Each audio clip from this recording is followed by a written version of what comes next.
Okay, hi everyone, and thank you for coming tonight.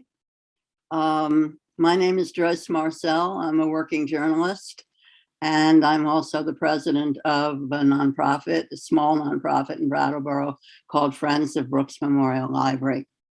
And I'll be the moderator for tonight's discussion. It's sponsored by Brattleboro Savings and Loan and presented by Vermont Independent Media, publisher of The Commons, an award-winning free weekly based in Brattleboro, Vermont. BCTV is our technical sponsor, and they will mute and unmute speakers and take care of any technical issues that we have. Before we go any further, I have a confession to make. For the first few months of 2020, I thought the COVID crisis was going to go on for 2 months. And I was in complete denial. And I think that's how we all got through the past 2 years, is by 1 month at a time. The other way we all made it through was this, Zoom. If it wasn't for Zoom, where would we be? So COVID has been a time of crisis for the nonprofit world. How many nonprofits shut their doors? How did groups meet or hold fundraising events when we can't be in the same room? Did funding foundations need to put their own survival over civil society? How can nonprofits build resilience? How did you reimagine your nonprofit to survive the crisis? These and other questions bring us to tonight's topic. Local nonprofit leaders share how they survived COVID and what you can learn from their experience. So I'm going to introduce the panel. With us tonight is John Potter, the executive, wave John, there you go, executive director of the nonprofit Latches Arts and the for-profit Latches Corporation, the two companies which own, operate, and steward the historic Latches Memorial Building. Prior to that, John spent 20 years as a journalist in Vermont, including 11 years as arts editor of the Brattleboro Reformer. Lindsay Fahey, hello, is a mission-driven strategist and community builder with 16 years of experience in strategy, development, and marketing. She's worked for the Adidas Group, Nielsen, the Center for Nature and Leadership, Strolling of the Heifers, and most recently, she held the managing director of community and impact role at Retreat Farm. Okay, Brett Morrison, there's Brett. He has worked in nonprofit fundraising and constituent relations for over 20 years for local, regional, national organizations. Currently, Brett works with the Connecticut River Conservancy, the 70-year-old organization that champions science-based water policy across the 4-state watershed. He helps champion the rivers and streams protection, stewardship, restoration, and enjoyment. Next, we have Susan McMahon. There we go. The executive director of the Landmark Trust USA, a historic preservation nonprofit located in Dummerston, Vermont. Landmark is well known for owning Nalaka, Rudyard Kipling's home, and the Scott Farm and Orchard. Prior to joining the Landmark Trust USA, she was the associated director at the Wyndham Regional Commission, and during her tenure, she helped numerous municipalities, neighborhoods, and nonprofit organizations succeed in turning their vision into reality. And last, we have Rick Cowan. There you go. Board member of Main Street Arts, Saxon River, the Nature Museum in Grafton, and the Grammar School. Most of Rick's career has been devoted to independent schools.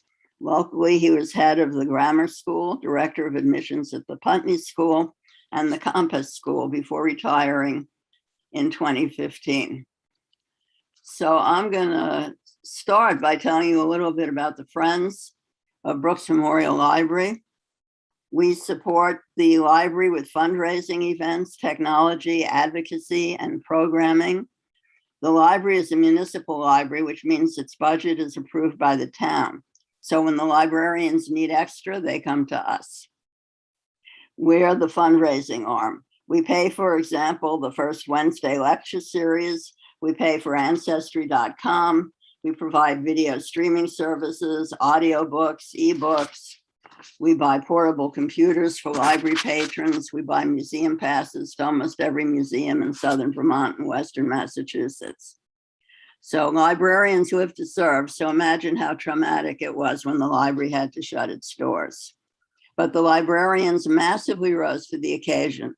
They joined Groundworks and Turning Point to provide laptops and iPads bought by the friends to people going into hotels for the first time. The reference librarian was available at home to answer questions. The tech guy helped everyone learn how to use their computers. And until we could do curbside service, we did delivery at home. We were active as we could be during the past 2 years to make sure that the library remained the center of the Brattleboro community. And we're not very well known, but we have done heroic work keeping people entertained and supplied with information during the past 2 years. John, I think we're going to start with you now. For those who don't know about the Lesch, its main operations are a 30-room boutique hotel and a historic theater. It's a hybrid organization, for-profit, part nonprofit. We know COVID was devastating for the Lesch. I think we want to hear your story. So why don't you go ahead? Thanks, Joyce. Yeah, devastating is certainly the word. I remember seeing in about February of 2020, when COVID was still a looming thing, that it was likely to affect the hospitality industries and the large event venues industries the most. And that was the first moment for me, really raised my level of concern. When COVID set in, the Lesch lost instantly 96% of its income. But we did not lose our obligations toward maintaining and stewarding a historic building that needs a lot of tender loving care and a lot of attention. So it was really a scary moment for us. We would not have survived clearly without the federal paycheck protection program and the state various economic development grants. Those were able to lift us and sustain us.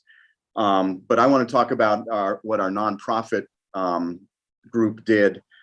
How do you remain a theater when you're not open and you're not a theater and you're not gathering people together? That was a question that we put on the table at a meeting, and we decided then and there that what we really needed to do at that moment was just stay in touch with people, hold our community together, and think ahead very positively and optimistically to the time when we could all be together again. So we made a very conscious choice to dig into our communications and our just the holding the fabric of our community, however we saw it fit together, and really focus on that. And I want to emphasize that it was not merely a strategic or calculated decision. It was also from the heart. Nonprofit organizations are earnest, heartfelt organizations and entities, and we were feeling as individuals the same anguish and just terror and fear and concern and isolation that all of us were feeling as individuals. I think that's an important thing for people to remember, is nonprofits are human organizations and they reflect the people that are in them. So we dug into our communications and we rebooted a weekly newsletter, and the focus in the first months was on light communication and just staying connected with people. We didn't ask a lot of people. We didn't feel that was appropriate, and there were other needs in our community and other things going on. We just wanted to stay connected and put out, what are your top 10 favorite movie moms for Mother's Day, or what are your favorite baseball movies, and other conversational things. And the response really surprised us. People were delighted to get the newsletter every week, the e-newsletter. How many people look forward to something that usually ends up in their spam box? But I was hearing from people that they really valued our efforts at communication and really felt connected to us. And so that was that really got our attention. I think staying in touch with your community and nurturing it and fostering it is a crucial bit of work for a nonprofit that many nonprofits don't devote enough attention to. And so that's a valuable lesson that we learned. We did other measures to increase communication on social media and a survey of patrons and rebooting our website and things like that. And that really made a difference, so that later on we could come back to our community and say, now we need your support. And we found that our philanthropy has increased during the time of COVID, and that really helped us a great deal. The other thing that we really did as a pivot is we launched a private theater rental program. And our theater reopened in June of 2020, and audiences were very light. And I told folks here that I feel like the guy whose date has just stood him up. A lot of the time, we'd open the movie theater for a weekend and see 24 people over the weekend. We were grateful to see them, but it was really, really tough. We launched the theater rental program in August of 2020, and we had no idea how big a success it would be. Silly us, we shouldn't have been surprised, but this weekend, we will hold our 600th private theater rental since we launched the program, which is a pretty astounding thing. We've hosted more kids' birthday parties than Chuck E. Cheese's ever did. And we even had a marriage proposal happen during one of the private rentals, where the guy asked our theater manager to stop the film during a proposal scene, and he enacted it in real life, having stashed the ring in a bucket of popcorn. So, that story is great any time, but during a pandemic, it was really a moment of great joy. The real benefit, I think, of the theater rental program, and again, it took us by surprise, or it was something that really taught us a lesson, is it changed the way people think about going to the movies at the Latches. And we became part of people's special events. We became a valuable lifeline. We became, we would get people's personal stories, which we never get very rarely during a typical night at the theater, where we're just glad to see you, come see the movie. But we were getting these really important pieces of people's lives, and we could tell that we were making a real difference. And we know very clearly that the theater rentals are going to be a part of our operations forever, for now and forever. And again, it really bonded people to the Latches in a brand new way. And really taught us what's possible, what kind of public response and connection is possible in our theater, that in a new light. So I think I'll leave off there, hoping to emphasize that at least in these ways, we're stronger now and going forward. We learned really valuable lessons, or had important lessons re-emphasized to us. And the only way that going through all this is ever going to be worth it is if we harvest what we can positively out of it and make ourselves better. I don't just want to drag myself into a new era like a survivor. I want us to spring in as if we've grown and improved. And I think those are some of the ways that we have. And I appreciate having the chance to talk about this stuff. It's heartwarming, and a brilliant idea to rent out the theater. Were other theaters doing that too? Oh yeah, we stole the idea totally. But I think we made it our own, just by the way we operated it, and we really said yes to almost everything that we could say yes to. If you wanted to come in at 8 a.m. on a Sunday morning and we could make it work, we were going to say yes to that, and things like that. So I think we gave it our own particular spin. It was a challenge for us, and it ran us onto fumes, but we remain grateful for it. Thank you. That's great. Thank you. Okay, let's, Brett, do you want to take it from here? Sure. Thank you, Joyce. I guess I would just start by echoing John's point about the importance of communication. And I think for me, personally, professionally, and for CRC, that was reinforced. And I'll try to give a little bit of a sequence of how we had that affirmed for us. And that was initially in March. For our organization as a conservation organization, there's a lot of seasonality to it, maybe akin a little bit to Lindsay in the retreat farm, or even an apple orchard, or it very is driven by the seasonal workflow. And really, January and February are planning and assessment time. So January and February of 2020 were great for Connecticut River Conservancy. It had gone through rebranding, and well, for the organization was a very big effort to bring itself out to the community from the Canadian border to Long Island Sound over 2017, and worked through 2018 to do the early phases of a quiet campaign. That was going reasonably well. 2019, I would say we probably stalled a little bit on the campaign without leadership giving. So there was a bit of a needing to take stock, which happened at the end of 2019 and into 2020. But by the end of February, we thought, okay, we got a plan. We're going great guns into spring, summer. And then 2 weeks later, I had my last visit at the Community Foundation of Hartford, and they were all trying to figure out how to close the office. And that was just that was a Tuesday. That Thursday, I was supposed to be in Keene for a water cafe with our river steward and Keene people in the Asheville watershed. And, everything evaporated. So what felt like a really well laid out plan disappeared. And initially, this is where sort of the lesson about communication came from.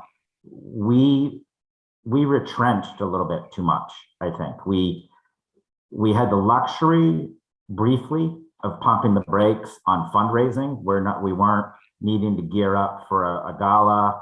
I was really glad I wasn't working in school at that time, knowing how spring and end of school year had always been so important in that setting.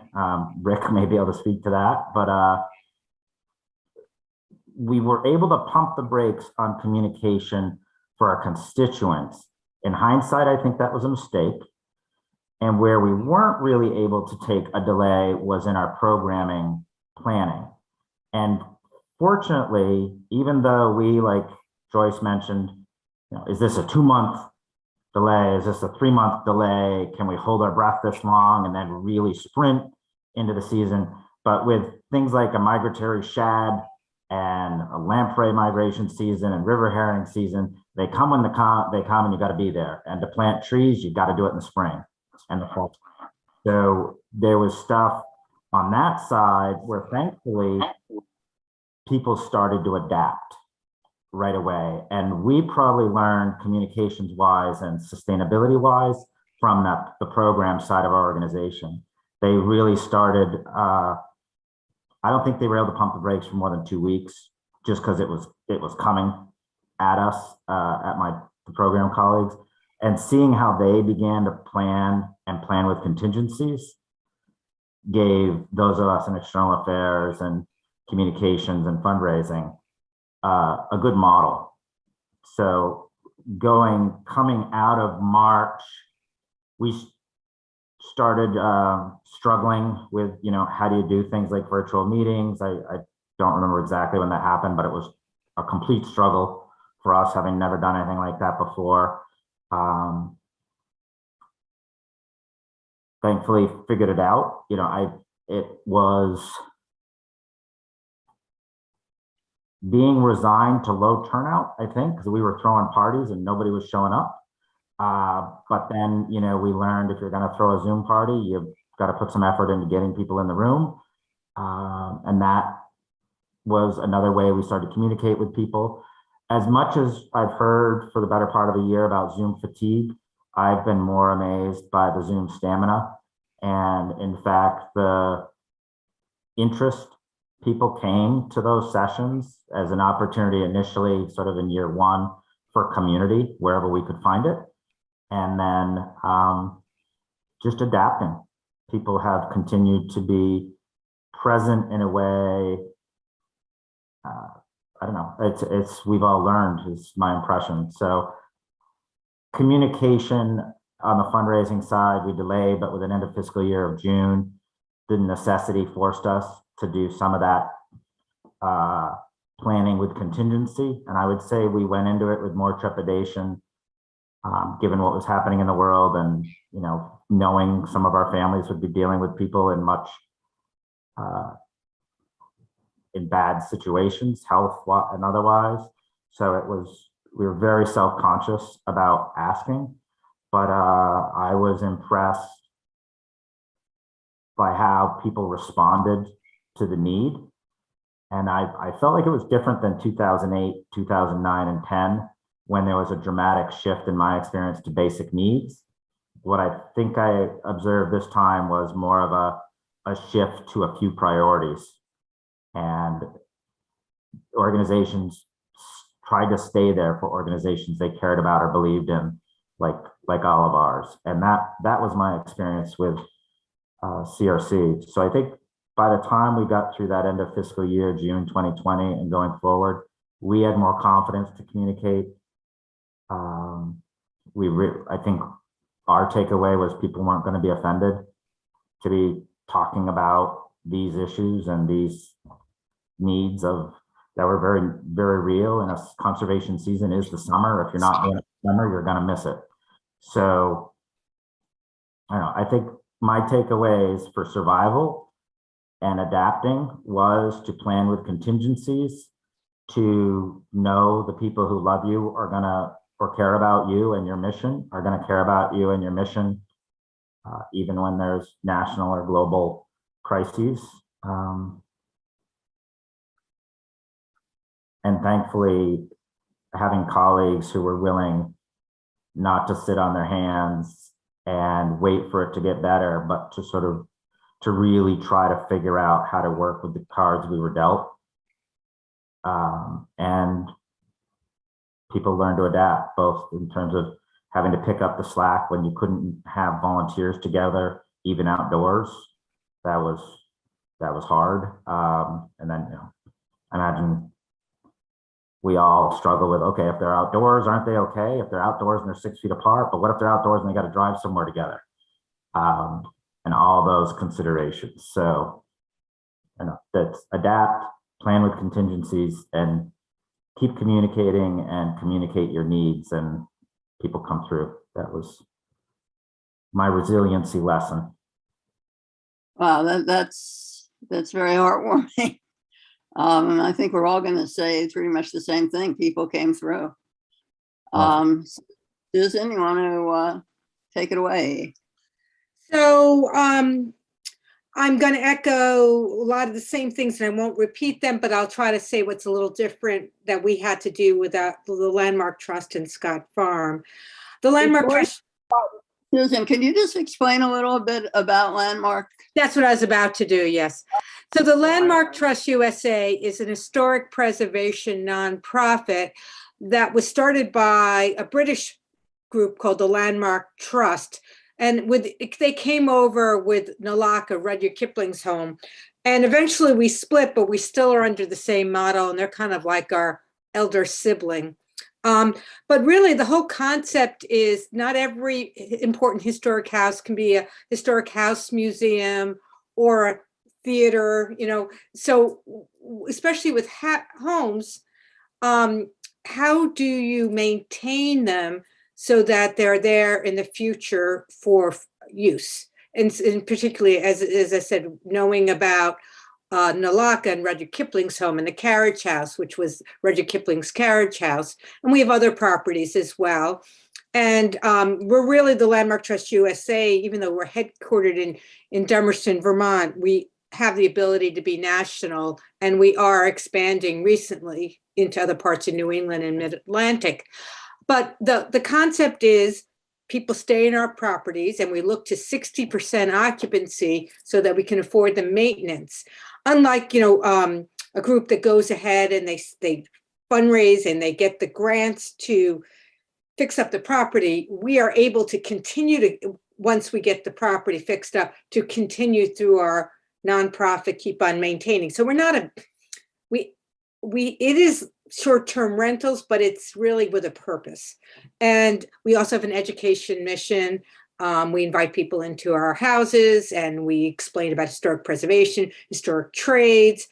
And then we were also given a farm, which is the Scott Farm, which is a 571-acre orchard that is a separate business, but it's a B corporation, which is a social responsible business. So I'm going to talk more about the Landmark Trust just because that is the nonprofit arm, but I can touch on because we all relate together. We consider the Scott Farm one of our properties, just like our other 5 properties. So when COVID hit, as I said at the beginning, we depend on people staying in our properties to help pay for the overall maintenance. I'm sure John has the same model with the latches.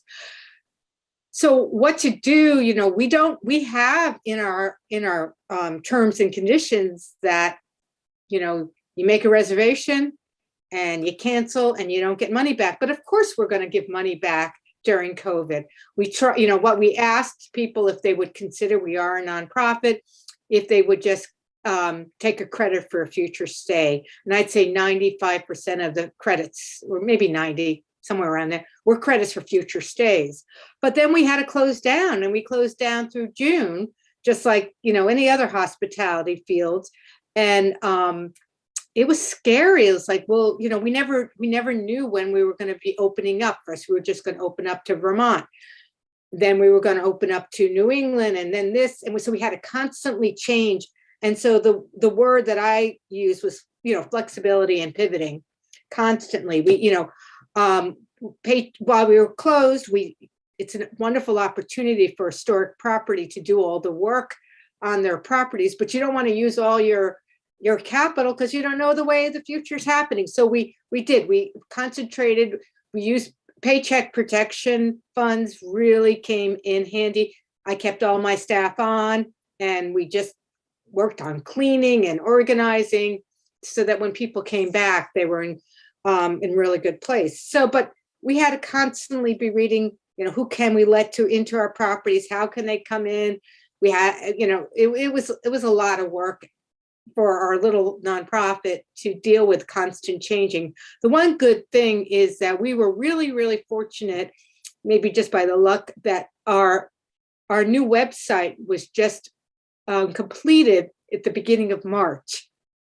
So having a new website that was easy to use was a godsend to us. And so that helped with communication. We did an awful lot of communication. The other thing we you talk about galas and stuff, we depend on one of our largest events is the Nalaka Estate and Rhododendron Tour that happens every June.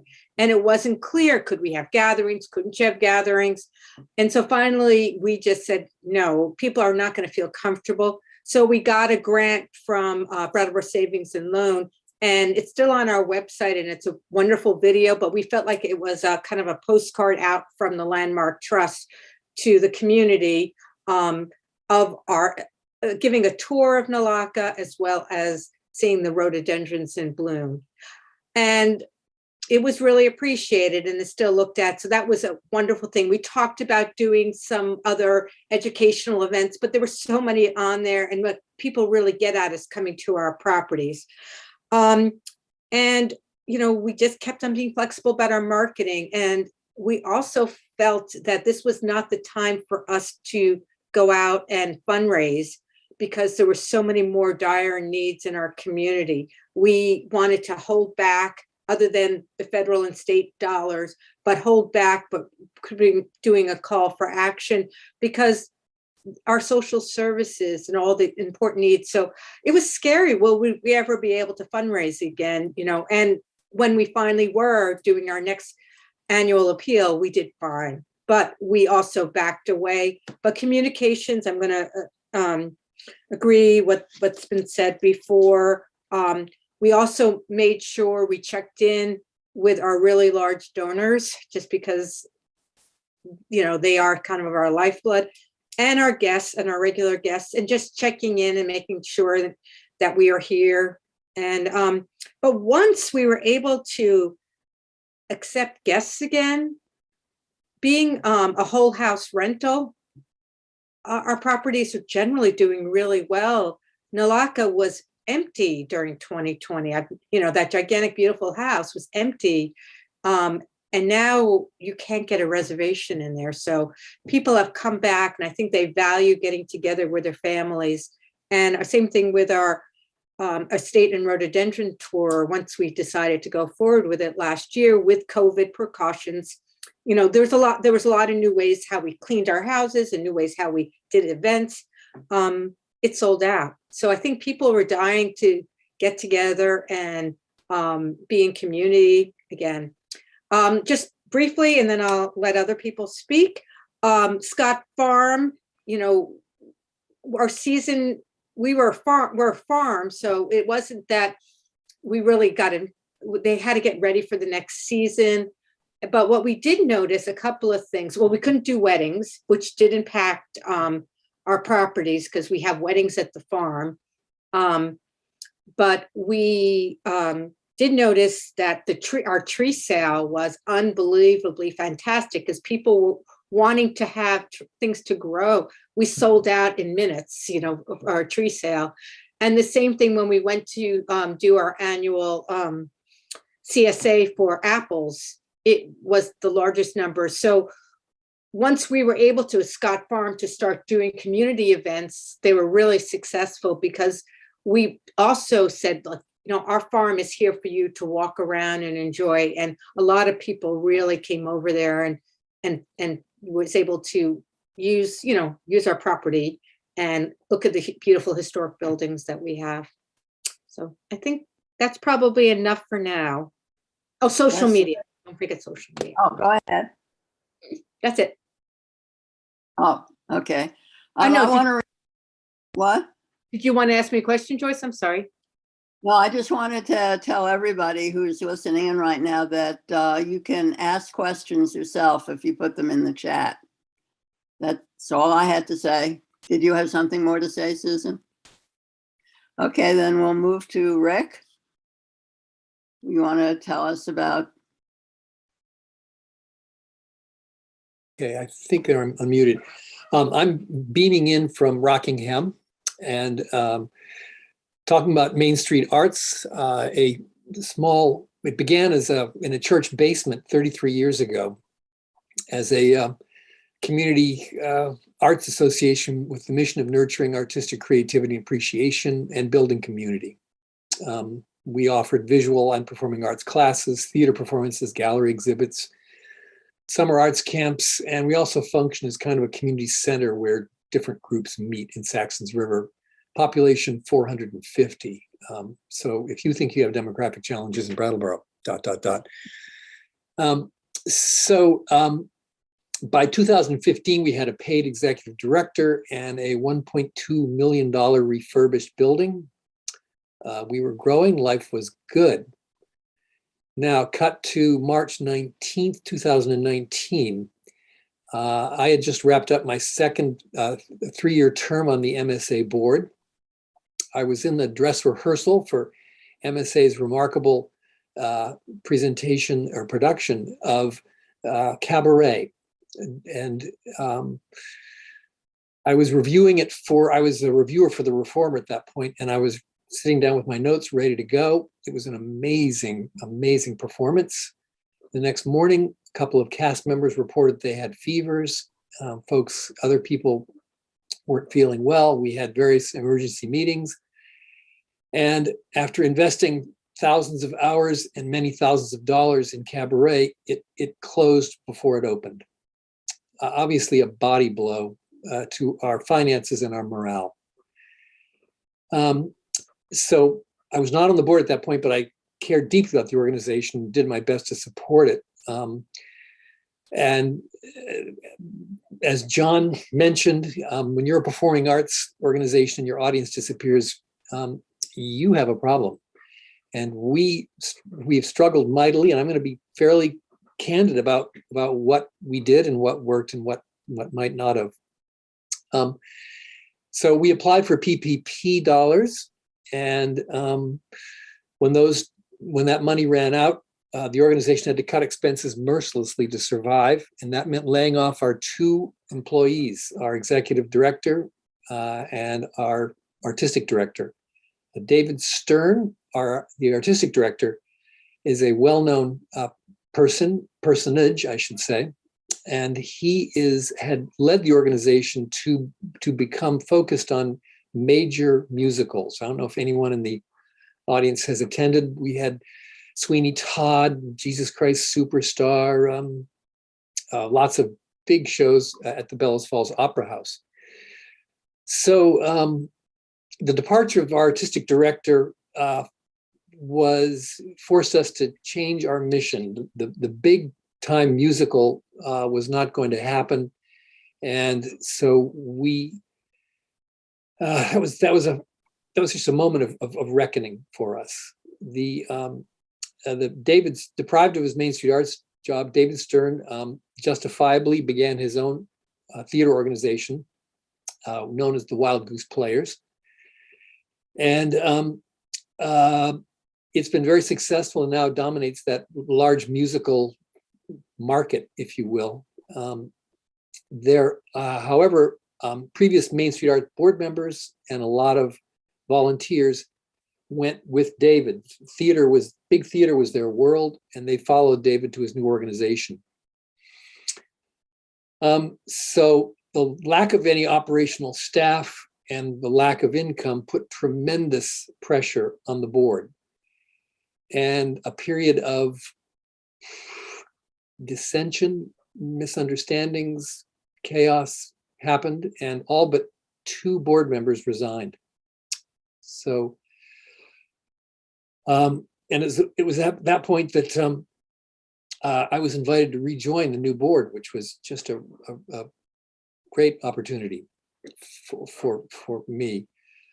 And now, under the fabulous leadership of Susan Still, who is in our audience, I see her image down below, we are returning to our roots as a community arts organization.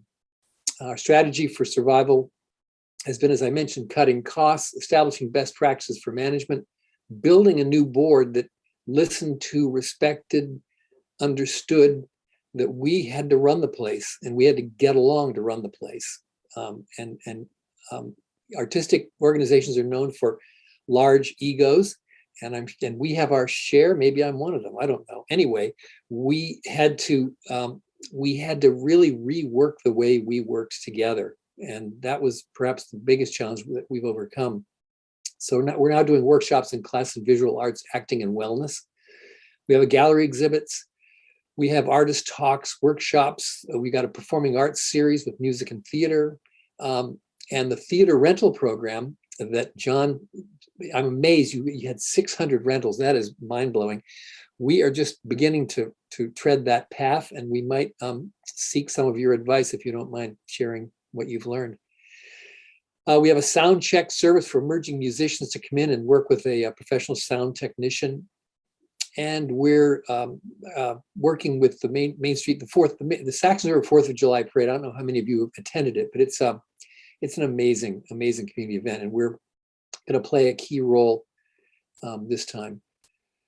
So, although we're excited to be offering so much programming, the ticket revenue does not come close to providing the monthly nut, what it keeps us to keep alive, to covering overhead. Philanthropy remains our primary source of income, and we are rebuilding our relationships with our donors. And Kathleen Breyer, who works at the Dartmouth Medical School as a fundraiser, is the chair of our development organization or committee, and she's done a fantastic job. We raised about $17,000 in our last annual fund mailing, and that's for us really a remarkable amount. So the story's not over. We're still working hard, and I would welcome questions or ideas from the audience or from my fellow presenters. Thank you. That was really interesting. Okay, and last, certainly not least, Lindsay, do you want to talk? Sure. Good evening, everyone. My name is Lindsay. I am the Managing Director of Community and Impact at Retreat Farm. During COVID, at the beginning of COVID, we had a lot of believers that COVID would last a long time. So we really didn't skip a beat in terms of springing into action. I think we were 2 weeks in and we already had a plan. We launched our community food project, which was just really out of necessity for the community. So we launched the community food project. But in addition to that, we also immediately turned our efforts to identifying how we could transform the property into a public park and commons for the community. So we already knew that visitors were, enjoyed the property and loved to be here. And we wanted to say, we spend time thinking, how can we enhance that? What else can we do to be able to allow people to enjoy the property more? How can we put all of our animals out on pasture so they're accessible to everyone, even if the barn is not accessible? So we immediately put all of our animals out on pasture for everyone. We developed a new labyrinth garden with the, heart, sweat, blood, and tears of our staff, hand mounding these concentric circles into a labyrinth. Had Bob Bowman craft a fiddlehead out of the side of the hill as a natural amphitheater, and undertook a project of re-signing the entire trail network. So we were quick to action, and we kept communicating with our donor base and really saw an opportunity to actually grow our community, not necessarily our donor base, but our community. For us, it's our communication has always come from a very authentic, grounded place of really wanting to engage people in a meaningful way and develop relationships with them. And we weren't as focused on, donations or fee for service. During the COVID period, we were really just wanting to let people know that we were there for them, the property was there for them, and that we wanted them to be a part of our community. So we did a wonderful job of growing our community over the past 2 years, more than doubling our email list and our household mailing list, growing, I think, by three or four times. Communicating to people that they belonged at the farm was our primary communication tactic, that they belonged, that membership was free, that we valued, a $5 donation just as much as we valued a $5,000 donation, to really promote our ideals and our values of inclusivity and welcome, being welcome to everyone. And so we had a lot of success in doing that. And, we were able to, continue programming last year. And, our event season sort of got jump started when some of the regulations relaxed. And, that was a roller coaster ride in of itself. Many of us were not expecting to do as much programming as we did last year. We had to be flexible and we, sort of had to hit the gas pedal last summer when everyone was demanding that things happen again.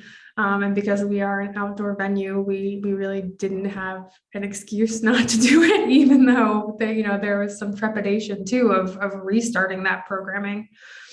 But during COVID, we actually took a very different approach. We did not do Zoom programs. We did not move things online. We didn't do any of that because we are a place-based organization and we had the opportunity to encourage people to come to our place, to the farm. And so we emphasized that rather than trying to invest our resources in creating virtual barn tours or meet and greets with the animals, which I know many farms did, Zoom birthday wishes from animals. We didn't do any of that because we really just wanted to focus on people connecting to the land, because that was what was important to us. So the communication side of growing our audience worked very well, though we probably should have asked for more. We should have asked for more money along the way. We gave a lot of things away for free because we felt that it was the right thing to do. And I don't think that we would make a different choice. But I think that communicating our needs and communicating our financials is not something that we have historically done as an organization during COVID or prior.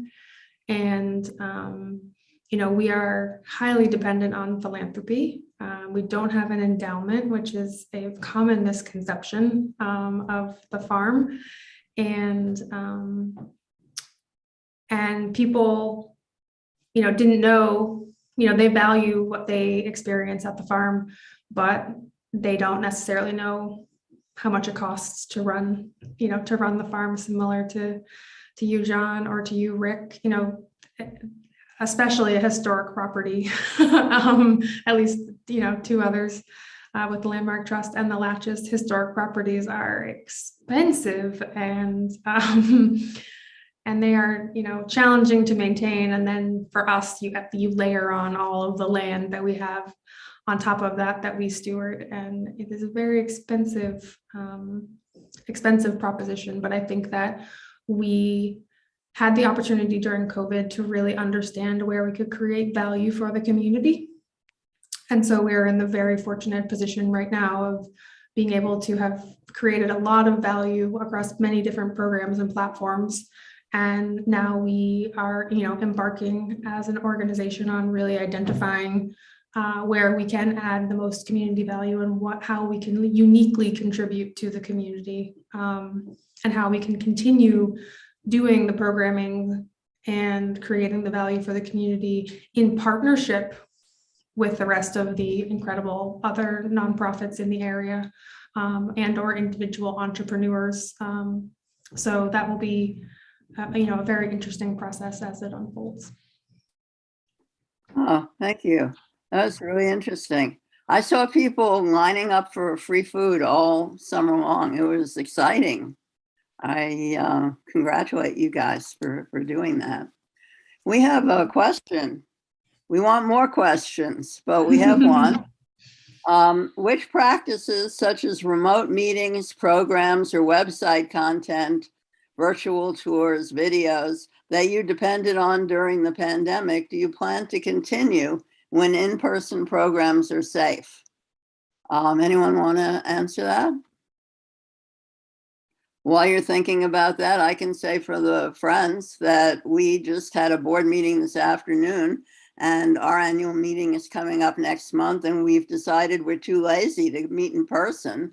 It's just so convenient to, stay in your pajamas and slippers and put on a good top and have a Zoom meeting. So I'm afraid we'll never meet in public again. So anyone want to answer that question? Joyce, I'll add one thing. Go ahead. Like so many other people here, the Lesch's is a place-based organization. So we didn't successfully migrate much programming to the virtual world.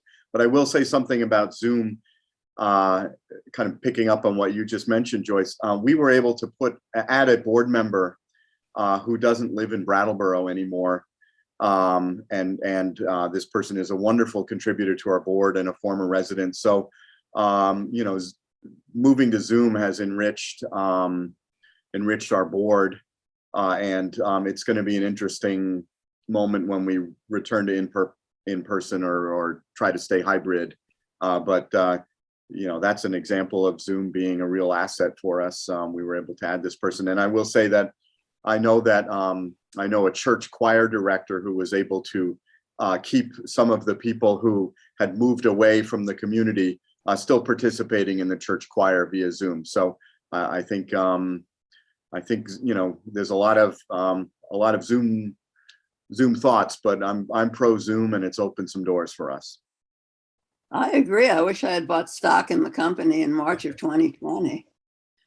Susan, did you have something to say? I was just going to add on to the Zoom. The other thing that I noticed, and it kept my staff extremely busy, is now that, because some of our board members, we have some local board members since our headquarters are here, but we also have throughout New England.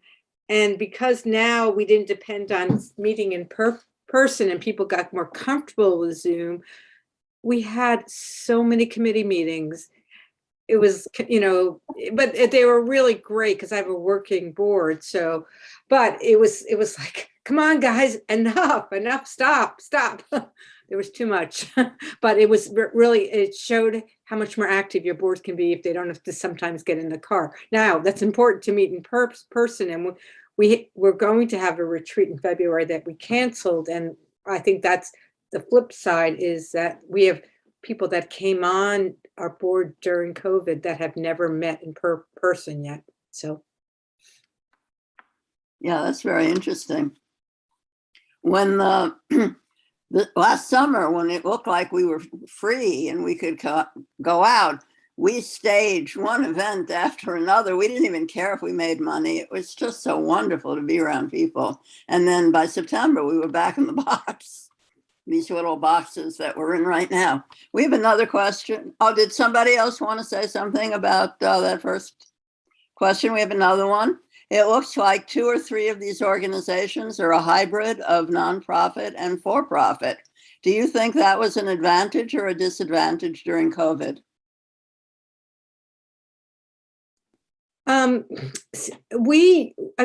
Our nonprofit makes money to go into it. And so, yes, that was a disadvantage, I guess, because we weren't making any money. And our business that was profit is a profit business is a farm. So farms, just, you're lucky if a farm can meet its bills and continue, to do well. So I don't really know, other than, I was drawn to my job because I love the fact that it's a working nonprofit that figures out a way to get money back into its to do its work. But then you don't have as much of it. We don't depend on as much of, we do have an annual appeal, but most of our work is done through people staying in our properties. So I guess that was not helpful. John, do you want to say something? You've got a big nonprofit for-profit split there. I'm first of all, I'm used to how our strange combination of things, and I think it's an advantage all the time, and so I think it was an advantage during COVID, although for a while it was 2 organizations having a devastating time. But I think echoing what Susan said, our for-profit corporation is the entity that handles the hotel, and last summer our hotel came roaring back to life, and again, what Lindsay was saying, faster than we were ready for people. They were there saying we're ready to come out. So the for-profit side of our things has over the last year or so been okay, and back to life. So I'm just used to it, and I think it's an advantage all the time. And our nonprofit doesn't have to worry about running a hotel. They can focus on the things that they're really there for, which is taking care of the building and making cool stuff happen in the theater and tending to the relationship of the community in the theater. So we've separated church and state pretty well. And I will say one of the things that we did during COVID was begin doing joint entity strategic planning, which we'd never done before. So that's another really strong outcome of this, is we got everyone in the room together via Zoom, working on shared interests. So that was another way behind the scenes that we were able to strengthen ourselves. So. Okay, well, we're waiting for another question. I have one. My nonprofit is all volunteer, and so we didn't have anyone to let go. But did you have to let go of staff? Any of you? How painful was that? I know, Sue, you said you didn't. Rick? It was terribly painful, and we're still recovering from that, but there was no option for us. It looks like Brett has a question or a comment. Yeah, Brett? Yes, I thank you. I'll share an observation from our organization, and then what may be a useful suggestion, and that's, we're a watershed-wide organization, so we're 4 states. That has been really problematic in trying to figure out what somebody's version or identification with the river? Is it the river a trib? Is it the vacation house they go to in Vermont, though they live on the river in Connecticut? It's all those different things. And as we tried to go out and be amongst that community, it was always really hard to figure out where to go and then how to position what mattered when we got there. So going back to that question, I think from Susan about Zoom, it's been an amazing solution for us in terms of being able to do a theme or purpose session that anyone can come to from Long Island Sound, New York City, Boston, Maine, or Brattleboro. So what I thought was a tremendous struggle for us trying to figure out how to be, to resonate for audiences by geography or issue, and struggling to sort of fill the room to a satisfactory level. Zoom has been amazing. And I think, I don't know if it was you, Joyce, or Susan said, what are you going to continue? That is a huge win of sort of a aha moment for us as an organization, and a new tool that can really change that community. And I guess that I've heard, and I think I can relate to the idea that all of you have place-based organizations. I would just ask if you really went down the path of, are you also a cause? Because a cause can be also a bigger community, and you don't necessarily need to get people on the grounds for it to resonate. And I personally think of all the things you do as causes I would care about and do care about. So there may be ways virtual tools can be useful as a way to enrich your community's connections to what are facilities, and I think at least 3 of the 4 cases. Well, Brooks, I guess I would put in 4 of the 5 cases, buildings with serious maintenance and upkeep challenges. So relying on a 450 person community or even a 12,000 person greater Brattleboro is still a very limited audience if you just look at who can be there for an evening event. So that would be, I think I'm hearing you all as causes and a much wider audience than what we have as an immediate demographic. I think that's very true. For us, the first Wednesday's lectures that my group pays for and that we put on at the library, when we were in person, they were audiences of about 100 people, and they all liked to schmooze beforehand and gossip afterward. When we started doing it on Zoom, we had people from all over the country. As you say, our audience was vastly improved. I don't know if we want to let that go, or if, I don't know what's going to happen. What do you see happening for the future? Oh, Rick? I had a question about how you monetize that audience. We have to, those of us who are in performing arts, I think most of the rest of you have to generate income. Susan, you have guests staying in your buildings and so on. But those of us who need ticket revenue, how do you monetize the Zoom attendance? I can relate to that because I'm also sit on the board of the Brattleboro Museum and Art Center, who did an amazing job with their programming online.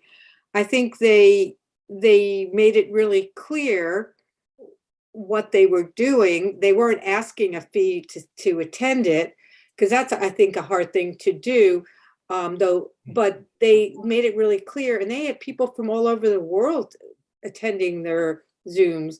They also, when you signed up, they got your information. So that expanded their donation reach too. And so I think, I've seen quite a few organizations such as Next Stage, who really became very relevant in how they were reaching out to the community. So it may not be that the online thing brings you in the money. I mean, there might be ways, but it's also your reach and becoming more relevant to people. So that's what I noticed being on the Brattleboro Museum and Art Center. and just being a community member in Putney with Next Stage with their band, their bandwagon series. So Yes, great example. Thank you. I don't know if it's helpful, but the traveling musician community, the folk singers and all the people who make their living on the road, they pretty much did weekly concerts with Venmo and PayPal numbers to donate. And that's how they supported themselves for 2 years when they couldn't go out and make music in front of a crowd.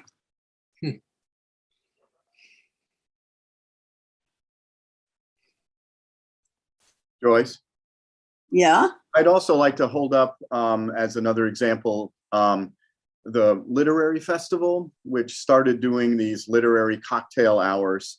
Yes. And I don't know if their plans are long-term, but as an example, before COVID, they were a 1 weekend a year.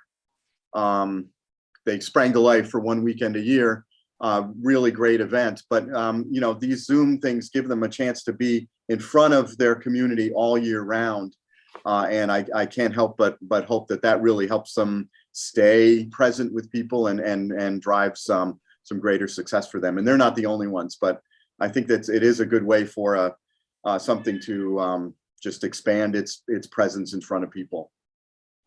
That's true. Rick, there's a comment for you. Opening night ticket at normal premium, but anyone can watch on demand after the fact. That will expand the mailing list and the organization's relevance and reach out, just as Susan explained. Absolutely. Thank you. Okay. Audience questions? No, I have some. Did you, any of you reach out for outside expertise when you were dealing with the pandemic? Susan, please. The state of Vermont had I really love what they did. They had this program that you could apply to and get technical assistance. So they were keeping, it was your cat that was meowing. They were paying the consultants who, small businesses were struggling. So we got help from On the Fly Media to help us figure out how to do better social media, how to, what other things we can do. Because at that point, we didn't know that people were going to come running back to our properties. We were scared. And so they gave us a lot of advice. And one of the things they did is they helped us to put together baskets that people could purchase so that they know that they could have the essentials when they got to our property. And that just gave us a little extra money up front. The other thing we did is back to, I think it was John was saying they did a strategic plan. We finished up our strategic plan using technical assistance from the state. So working with Watershed Consulting. So those things we took advantage of stuff that we felt was relevant and was careful not to go down too many rabbit holes. But I also found there were some really great organizations out there that were giving really good webinars that were helping, such as Vermont Business for Social Responsibility. I took advantage of, there was might have been too much, but the ones that I finally took advantage of were really good. Really good. Brett? Question to the group and maybe anyone on. I haven't heard, other than John's theater rentals, a new revenue line introduced. And, maybe not a good one, but one that comes to mind for me is merchandising. Whether it's Kipling lore or merchandise or arts or the retreat farm doing sort of the life is good motif of the farm. That comes to mind for me with your sort of wide national ideas. I haven't heard anyone mention it, and it's just making me wonder, are there other revenue lines that you came up with sort of pushed by necessity, maybe a a mail order CSA for apples, a special bag from Vermont that you never would have done before, but given the circumstances, it made sense. I don't know. Did anyone? So we do. We have our essentials, and a lot of it is B Corporation local businesses that people can purchase as part of purchasing a stay. We are in the process, we have watercolor images of 2 of our buildings, and we're in the process of getting mugs done, and which is always a goal of ours. We're also looking to work with Laura Zindel on some rhododendron mugs. So we are in the process, but those type of things don't, we do it, had always envisioned of having a very tasteful online store, but it's not going to Keep the lights on.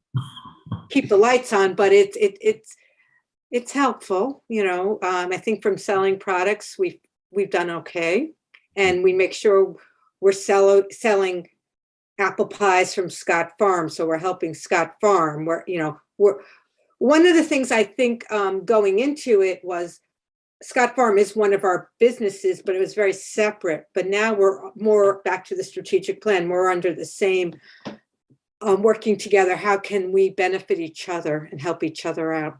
And I think that's what John was talking about between his businesses. We have another question. Did you expand your use of social media? And if so, in what way? And was it worth it? Anyone?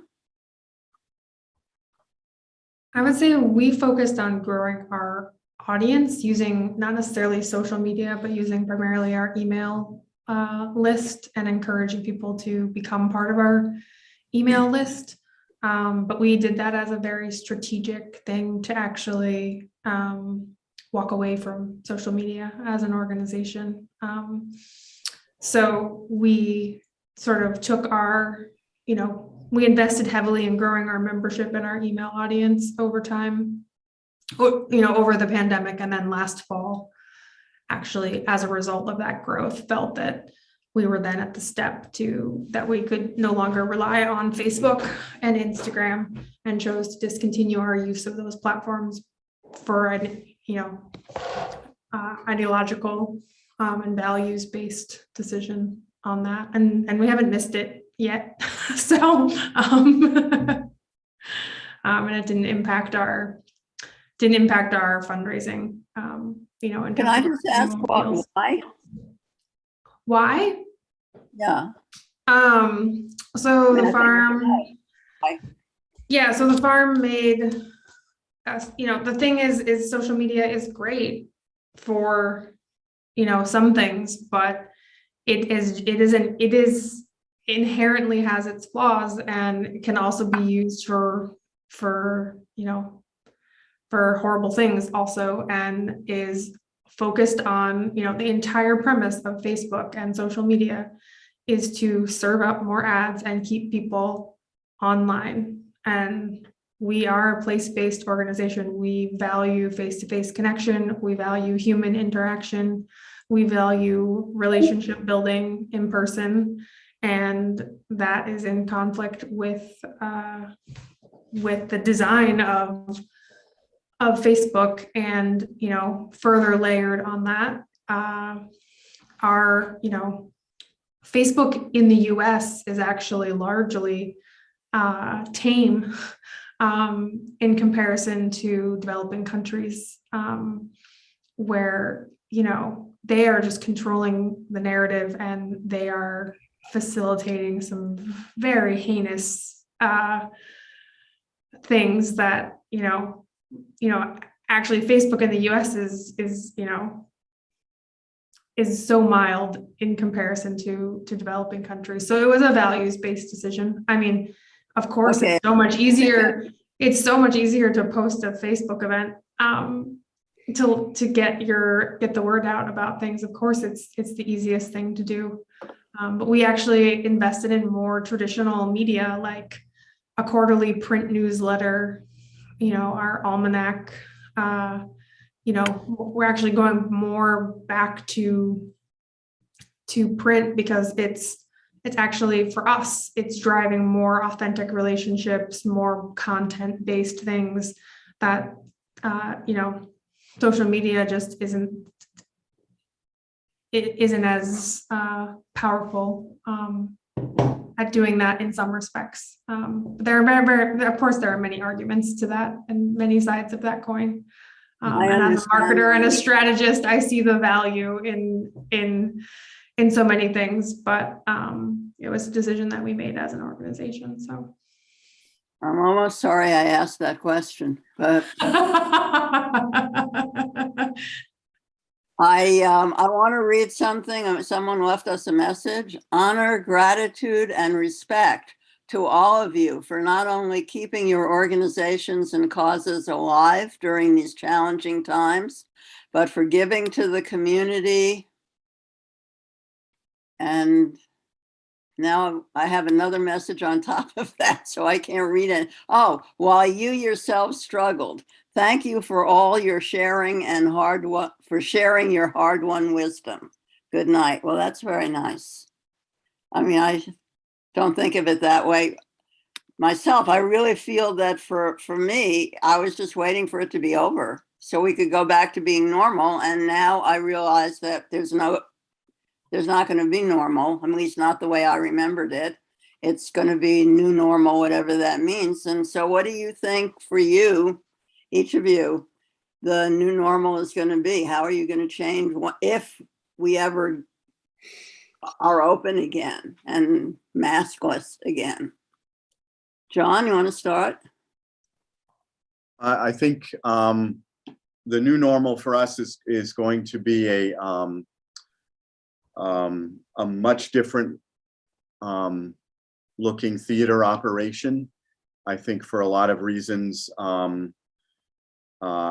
commercial first run movies will still be important to us, but we're going to have a much more diversified portfolio of activities in the theater. The theater rental program taught us the value of people being able to customize and personalize their experience in the Latches. We could still be the Latches and be a special place, but people were also creating their own experiences there. And I think that's going to be a pretty important part of what we do going forward. And I think more and big live events as well, and kind of moving into a more diverse use. I think really it was inevitable that we would head there, and I think COVID just picked up the needle and put it down in a different place on the record for us. And if we're smart, we better listen to where the needle is now and go forward from there. So I think that's a very clear takeaway from this. And it's really incumbent on us and on me to guide us into the future, which is already here. Very, very well said. Susan, do you want to say something?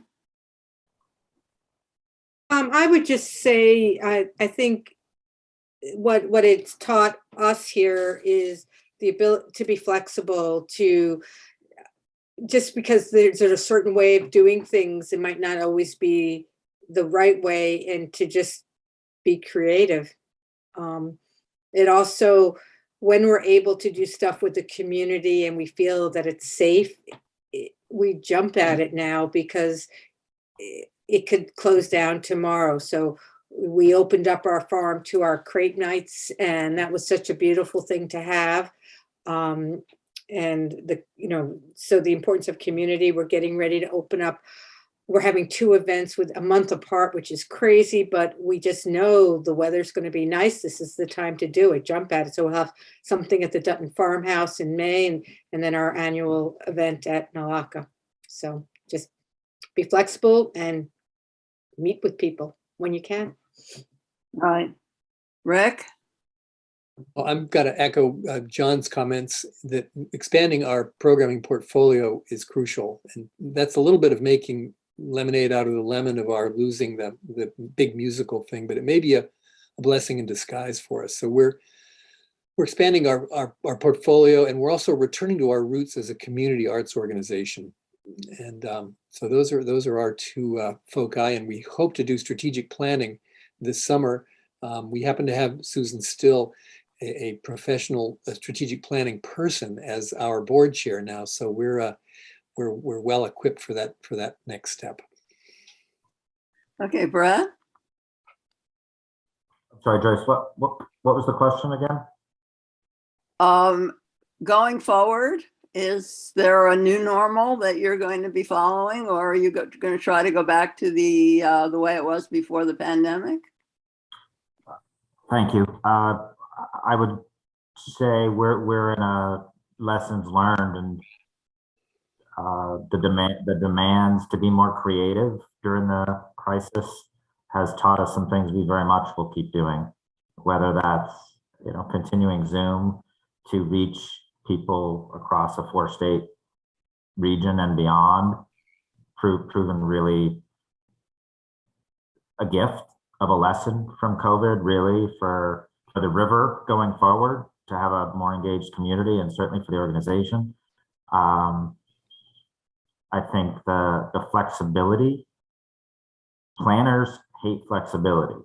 I always have gone at it with, plan 25%. It's going to change when you get to that point and just keep moving towards whatever. But the planners in my life don't go that way. But I think COVID, in a sense, has taught us that can work. It can work well. And in situations with a shifting landscape and shifting guidelines, whether it's local or state,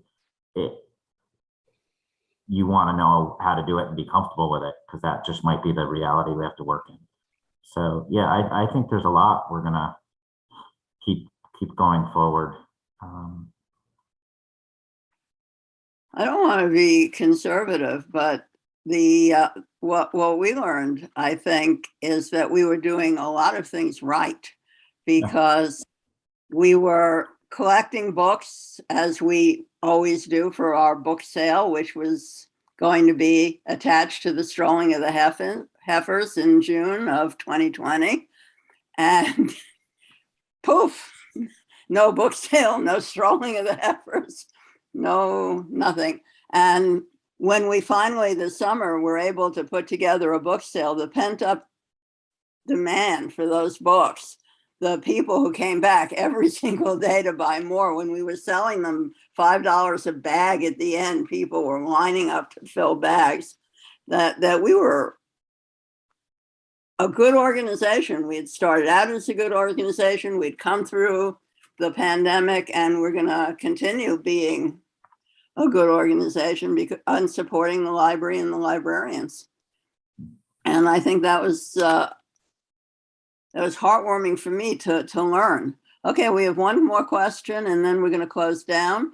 John, Susan, anyone else, having done strategic planning during the crisis and unusual circumstances, do you anticipate the plans will remain relevant as good guides for your mission-focused programs and prioritization going forward? I don't even understand that question. Does anyone? Should I read it again? Well, I asked it. I could give it a try. Oh, there you go. Well, I'm used to you sort of, part of a strategic plan is pulling stakeholders together in the moment of where you are at a point in time and your best understanding of where you're going forward. And I just have felt like our moment, well, we've just been talking about new normals, I would have been eager to plan. It sounds like the retreat wins the prize on the 2-week pivot and plan timeline. Remarkable. That's a new record, I think, for organizational planning. But how that would work and have shelf life for you, given how I think relatively remarkable the circumstances were going into and what was forced on us. So are you satisfied with those plans and expecting them to be a 3 to 5 year plan, or were they a survival plan when push came to shove? I mean, I'll respond.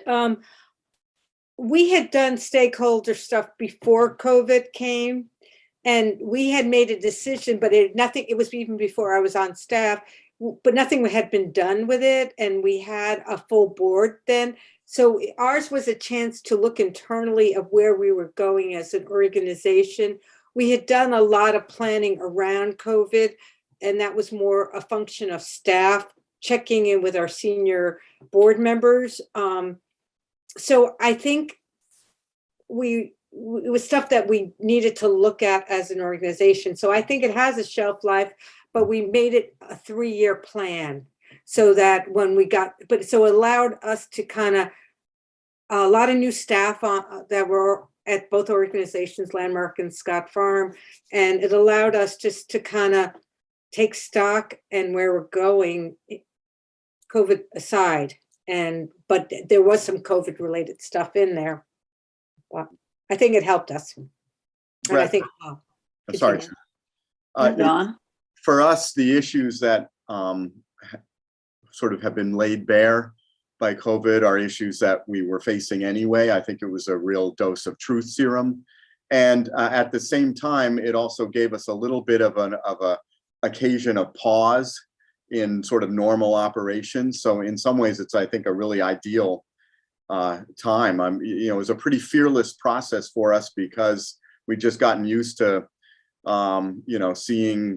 seeing things bones and all because of COVID. So we were really embracing the task, but we were also in a moment where we could take the time and justify the time to look at ourselves in a different way. So in some ways, I really think it was an ideal time, although I do not wish for another pandemic. If you haven't started your planning yet, don't wait for the next one. But it really worked out in a way. Okay, is there anything that anyone wants to add to this? Or Lindsay, did you have something you wanted to say? I think I skipped over you the last time. No, that's okay. I'm good. Okay, then anyone else? Then I think we've done pretty well. I have an announcement to read. On behalf of Vermont Independent Media and the Commons, thank you to all of our participants and those who joined the conversation. Yes, definitely. The next Media Mentoring Project event is scheduled for May 18th. It'll be on opinion writing. And Vim and the Commons, thank you very, very much for participating. Thank you all. That was really interesting. Thank you, Joyce. Bye, everyone.